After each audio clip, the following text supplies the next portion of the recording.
In colonial Massachusetts, a wave of fear and hysteria led to the accusations of witchcraft against over 200 people. The events resulted in the executions of 19 individuals by hanging and one man dying under torture. Judge John Hathorne was one of the most vocal participants during the Salem witchcraft trials. He presumed guilt, took a lead in the questioning, backed the accusers, believed in flimsy evidence, and was a crucial figure in the execution of these 20 innocent individuals. 4 generations later, his great-great-grandson Nathaniel Hawthorne warned his fellow Americans about the dangers stemming from this kind of religious fundamentalist ideology by focusing his stories on the sins of his forefather.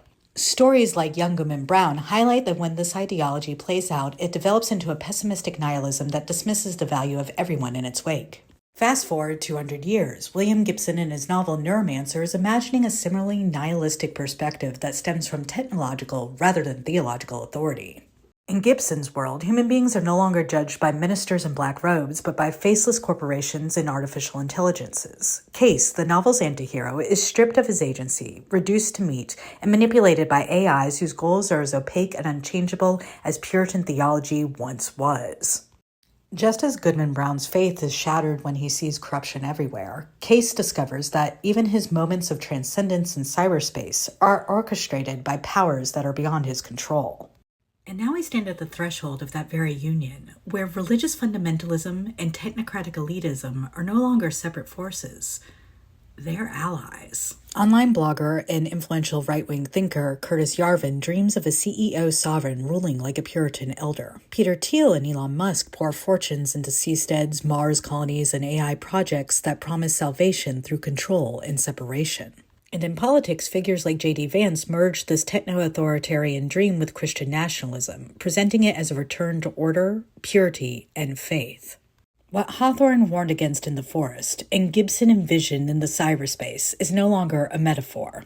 It is the political theology of our present, a magician reversed, human will scattered, and citizens robbed of agency. And the devil, the illusion of freedom, concealing the chains of both ideology and technology. I'm Alice. Follow me down this rabbit hole.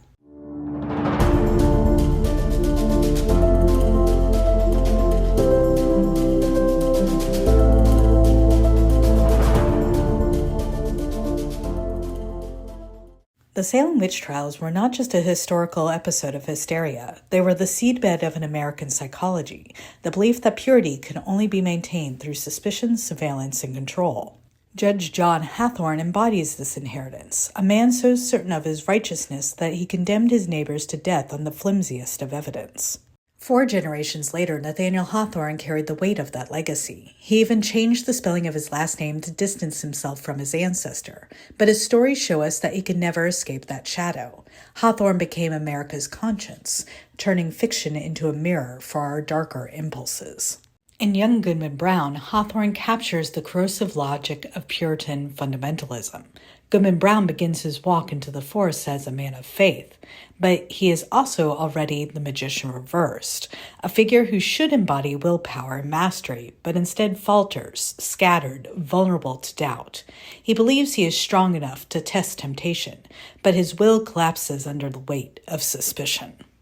The devil appears not simply as a tempter, but as a revealer. He shows Brown that the people he trusted most, his minister, his wife, his neighbors, are all tainted. And in accepting that vision, Brown becomes enslaved not to sin, but to paranoia. He can no longer see anyone as good, no longer trust community, no longer believe in grace. His life becomes a living death, bitter, alienated, and joyless. Hawthorne's warning is sharp. When society is built on purity tests and fear, it produces nihilism, not holiness. It hollows out love, corrodes trust, and leaves us alone in the forest of our own suspicions. Almost 2 centuries after Hawthorne, William Gibson picks up the same thread, but he rewires it for the digital age. In Neuromancer, the Puritan forest becomes cyberspace. The devil becomes artificial intelligence. And Goodman Brown's shattered faith becomes Case's broken will. Case is a hacker, a console cowboy, once able to bend cyberspace like a magician at the height of his power. But when he double-crosses his employers, they burn out his nervous system, locking him out of the matrix. Stripped of his tools, drowning in drugs and despair, he is the magician reversed, his will scattered, his gifts corrupted, surviving only on the fringes of a system that he no longer controls. Enter Wintermute, an artificial intelligence bound by corporate law, who offers Case a bargain, restoration of his powers in exchange for obedience. It is the same devil's contract that haunted Goodman Brown in the forest. Case believes he is chasing freedom, even transcendence, but every step is orchestrated, every revelation is designed. His moments of ecstasy in the Matrix are no more his own than Goodman Brown's visions in the woods. And when the AIs finally merge, Wintermute and Neuromancer, the old order collapses like a tower struck by lightning. A new God is born, vast and unknowable. But this God is not salvation. It is indifference. Case is restored, yes, but he is no freer. He returns to hustling on the streets, still a pawn in a system too immense to resist.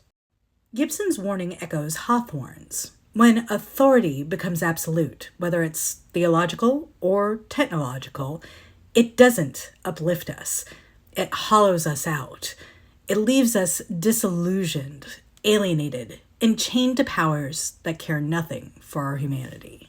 And now we arrive in the present, what Hawthorne warned against in the Puritan forest and what Gibson envisioned in cyberspace is no longer confined to story or metaphor. It is happening in real time in the merging of Christian fundamentalism with technocratic elitism.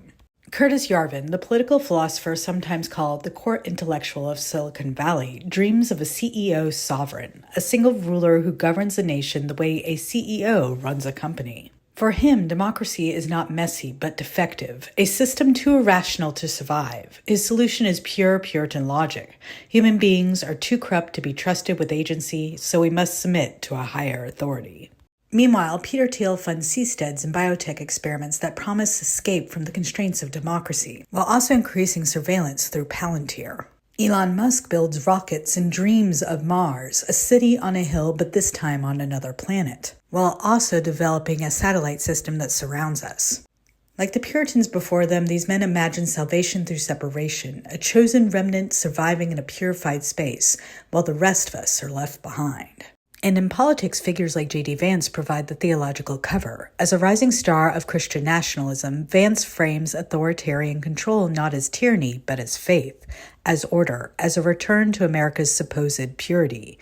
In his rhetoric, theocracy and technology no longer compete, they fuse. This is the unholy union of our time. Fundamentalist suspicion of human nature, joined with technocratic suspicion of human agency. Both traditions dismiss people as irrational, messy, fallen. Both promise salvation through control, efficiency, and hierarchy. And both leave us at risk of becoming Goodman Brown or Case, magicians in the reverse, stripped of our will, bowing to a devil that promises freedom while binding us in chains. The tarot gives us a language for what Hawthorne, Gibson, and today's leaders all circle around. Two cards capture it, the magician reversed and the devil. The magician upright is mastery, aligning with action. But reversed, the tools slip, power scatters, agency collapses. Goodman Brown in the forest, Case in cyberspace, citizens in today's politics. Each believes they are free, but the choices are already made. That's the magician reversed. And then comes the devil. Not always horns, sometimes ideology, sometimes technology. He promises freedom, transcendence, progress. But beneath the glow are chains. Paranoia for Goodman Brown, the Matrix for Case, authoritarianism for us. Seen together, these cards are not fortune-telling. They're a map of our history. The magician reversed shows our will broken. The devil shows what happens when we hand that broken will to systems that bind us. But the point of naming the archetype is to break the spell. We don't have to bow to the devil or scatter our power. We can reclaim the magician's tools, our creativity, our collective agency, and point them towards solidarity instead of control. The question isn't whether the pattern exists. We've seen it in the forest, in cyberspace, in our politics. The question is whether we'll keep playing the same cards, or if we'll finally shuffle the deck.